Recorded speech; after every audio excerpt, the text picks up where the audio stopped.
Bible ఒక మాట ఉంది, తాను ప్రేమించు వారిని దేవుడు ఏం చేస్తాడు? గద్దిస్తాడు, శిక్షిస్తాడు.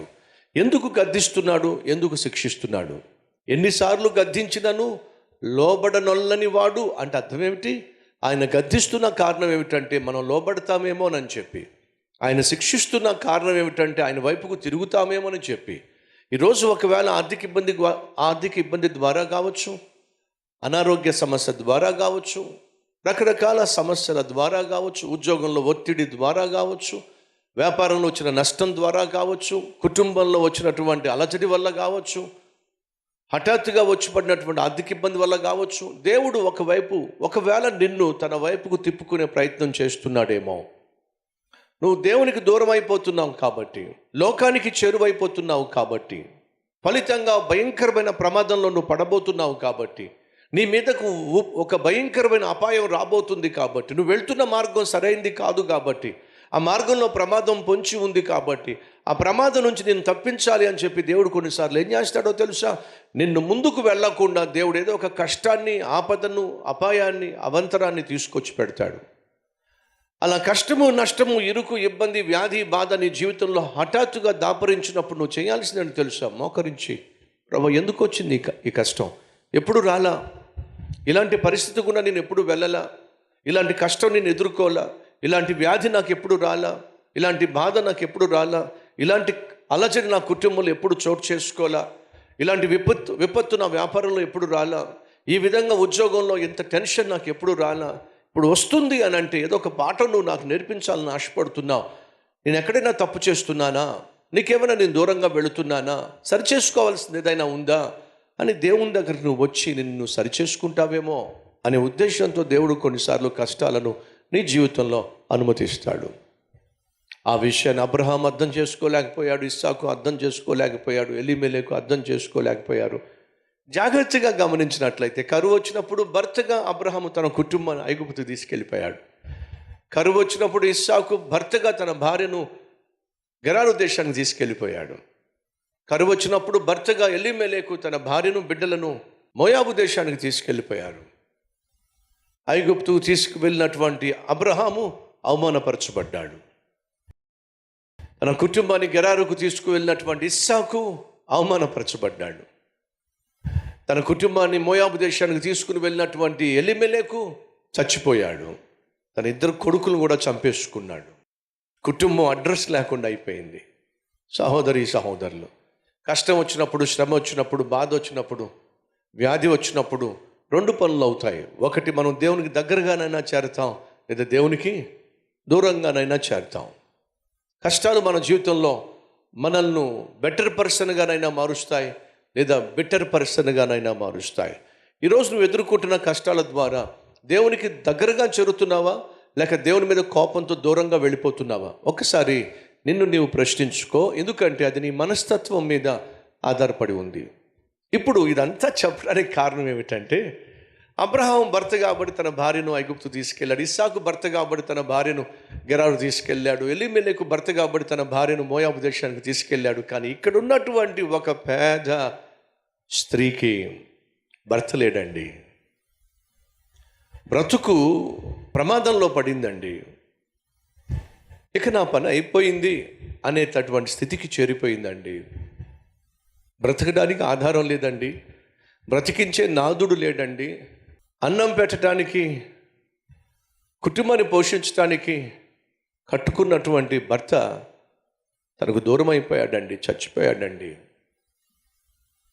ఇప్పుడు ఎవరి మీద ఆమె ఆధారపడాలి? బైబిల్లో ఒక చక్కని మాట ఉంది, చదివిస్తానండి. కీర్తన 10వ అధ్యాయము 14వ వచనము చివరి 2 లైన్స్. నిరాధారులు తమ్మును నీకు అప్పగించుకుందురు, తండ్రి లేని వారికి నీవే సహాయుడువై ఉన్నావు. నిరాధారులు. ఈరోజు మన మధ్య ఎవరైనా ఉన్నారా? చేయి చూపించని చెప్పి అంటలేదు, కానీ ఎవరైనా ఉన్నారా నిరాధారులు? అంటే ఆధారం కోల్పోయిన వాళ్ళు. ఏమిటి ఈరోజు నీ బ్రతుకు తెరువుకు ఆధారం? ఉద్యోగం. ఏమిటి ఈరోజు నీ కుటుంబ పోషణకు ఆధారం? వృత్తి. ఏమిటి నీ బ్రతుకు తెరువుకు, కుటుంబాన్ని పోషించుకోవడానికి ఆధారం? వ్యవసాయం, వ్యాపారం, ఉద్యోగం ఏమిటి? సడన్గా దాన్ని నువ్వు కోల్పోయావు అని అర్థం ఏమిటి? నీ ఆధారాన్ని కోల్పోయావు. మరి కుటుంబాన్ని పోషించేటటువంటి ఆధారాన్ని నువ్వు కోల్పోయినా, ఆ ఆధారం కుంటుబడినా నువ్వేం చేయాలో తెలుసా? బైబిల్ సెలవిస్తుంది, నిరాధారులు యెహోవాను ఆధారం చేసుకుంటాను. ఈరోజు ఒకవేళ నీ జీవితంలో నిరాధారునిగా నువ్వు ఒకవేళ ఉన్నట్లయితే దేవుడు కోరుతుంది ఏమిటి తెలుసా? నన్ను ఆధారం చేసుకో, నా దగ్గరికి రా. ఆ రోజు ఆ పేద విధవరాలు, ఆధారం లేని విధవరాలు దేవుణ్ణి ఆధారం చేసుకుంది. అయ్యా నీకు తెలుసు కదా నాకు భర్త లేడు, నీకు తెలుసు కదా కరువు భయంకరంగా ఈ దేశాన్ని అతలాకుతలం చేసేస్తుంది, నీకు తెలుసు కదా నా ఇంట్లో ఉన్న గిన్నెలన్నీ ఖాళీ అయిపోయినాయి, నీకు తెలుసు కదా మా కడుపు కూడా నిండడం లేదు, 2 పూట్ల మేము భోంచేసి చాలా కాలం అయింది. అయ్యా నా పని అయిపోయింది, మా పని అయిపోయింది, ఇక మేము బ్రతకడం సాధ్యం కాదు, మా రోజులు దగ్గర పడిపోయినాయి. ఇది ఆ రోజు ఆ పేద విధవరాలి యొక్క అర్థన ప్రార్థన. ఈరోజు మన మధ్య ఎవరైనా ఉన్నారా?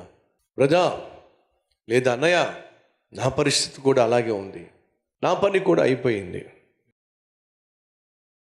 నేను కూడా అదే స్థితికి చేరిపోయాను, ఎందుకో కాలు తీసి కాలు వేయలేని పరిస్థితికి వచ్చేసాను, చేతులు ఆడటం లేదు, ఏం చేయాలో తెలియటం లేదు, ముందుకు వెళ్దామంటే నాకు మార్గం కాని రావటం లేదు, నా బిడ్డల్ని చదివించుకోలేనేమో, అనుకున్నట్టుగా నా సొంతంగా ఒక గృహాన్ని కట్టుకోలేనేమో, నా పని అయిపోయిందేమో అని మనలో ఎవరైనా అనుకుంటున్న వాళ్ళు ఉన్నట్లయితే ఈరోజు మీకు ఒక శుభవార్త చెప్పాలి అని ఆశపడుతున్నాను.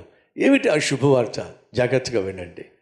ఆ విధవరాలు, భర్తను కోల్పోయిన అభాగ్యురాలు, కరువు కాలంలో కన్న కొడుకునే పోషించుకోలేని సమయంలో ఖచ్చితంగా దేవుని దగ్గరకు వచ్చి తన కష్టాన్ని చెప్పుకొని ఉంటుంది.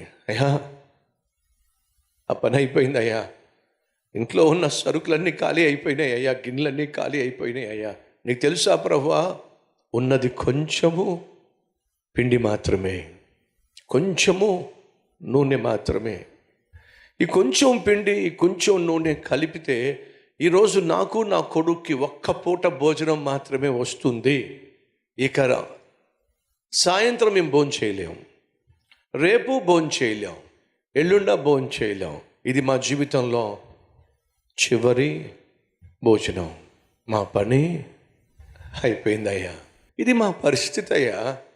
భర్త ఉంటే భర్త ఏదో చేసేవాడు, ఇక్కడ భర్త లేడు కదండి, నిరాధారం, ఈ ఆధారం లేనప్పుడు ఆ పేద విధవరాలు ఏం చేసిందో తెలుసా? దేవుని దగ్గరకు వచ్చి తన కష్టాన్ని చెప్పుకుంది. అప్పుడు దేవుడు ఒక వింతైనటువంటి విషయాన్ని ఆమెకు చెప్పాడు. అమ్మా నీ పని అయిపోయింది అనుకుంటున్నావా? అయిపోయిందయ్యా. ఇక తినడానికి ఇంట్లో నీకు ఇంకేం లేదనుకుంటున్నావా? ఏముందయ్యా, కావాలంటే చూడు, అన్ని గిన్నెలు ఖాళీ అయిపోయినాయి, మొత్తం ఖాళీ అయిపోయినాయి. ఉన్నారు ఈరోజు మన మధ్య ఎవరైనా, అయ్యా చూడయ్యా యేసయ్యా, బ్యాంక్ ఖాళీ అయిపోయింది, బ్యాంక్ బ్యాలెన్స్ ఖాళీ అయిపోయింది, జేబులన్నీ ఖాళీ అయిపోయినాయి, పర్సు ఖాళీ అయిపోయింది, ఇంట్లో ఉన్నటువంటి దినుసులు ఖాళీ అయిపోయినాయి, నా బ్రతికే ఖాళీ అయిపోయింది, ఏముంది బ్రతకడానికి అని ఒకవేళ నువ్వు వాపోతున్నట్లయితే, అల్లాడిపోతున్నట్లయితే జాగ్రత్తగా విను. ఎప్పుడైతే నువ్వు నీ జీవితంలో నా పని అయిపోయింది అని నువ్వు నిరాశ పొందుతావో, నిరాశ చెందుతావో, అప్పుడు దేవుడు వచ్చి ఒక మాట అంటాడు. ఏంటో తెలుసా? నీ పని అయిపోయింది కానీ ఇప్పుడు నా పని మొదలయ్యింది. నీ జీవితంలో, నీ కుటుంబంలో నేను చెయ్యాలి అనుకున్న ఆశ్చర్య కార్యాన్ని, నేను ఇచ్చిన వాగ్దానాన్ని నెరవేర్చే సమయము ఆసన్నమైందే. అది దేవుడు నీకు నాకు ఇచ్చే వాగ్దానం. దేవుడు నీ జీవితంలో చేసే ఆశ్చర్య కార్యాలు నువ్వు స్వతంత్రించుకోవాలి అంటే, కష్టకాలంలో ఉన్నప్పటికీ, కరువు కాలంలో ఉన్నప్పటికీ నువ్వు దేవుని మాటకు లోబడే వ్యక్తివై ఉండాలి.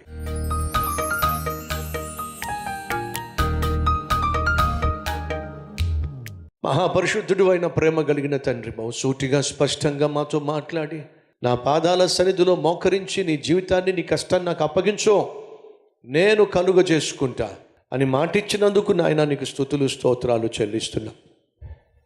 ఏ ఆధారము లేనటువంటి ఆ పేద విధవరాలు నిన్ను ఆధారం చేసుకున్నప్పుడు ఆమెను పరీక్షించావు.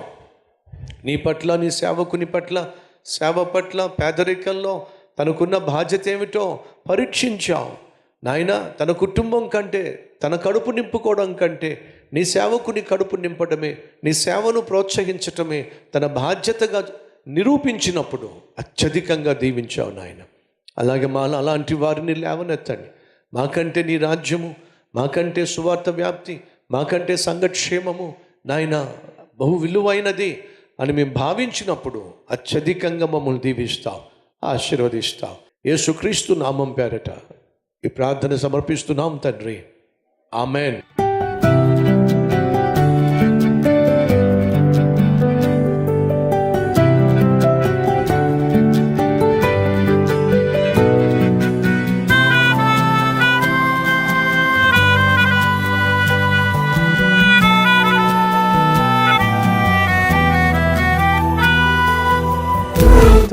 డైలీ డివోషన్ మీకు ఆశీర్వాదకరంగా ఉంటే 10 మందికి షేర్ చేయండి, లైక్ చేయండి, అలాగే ఖచ్చితంగా కామెంట్ పెట్టండి. మళ్ళీ రేపు ఇదే సమయంలో మరొక అద్భుతమైన డైలీ డివోషన్ మీ ముందుకు రాబోతున్నాను. అంతవరకు సెలవు.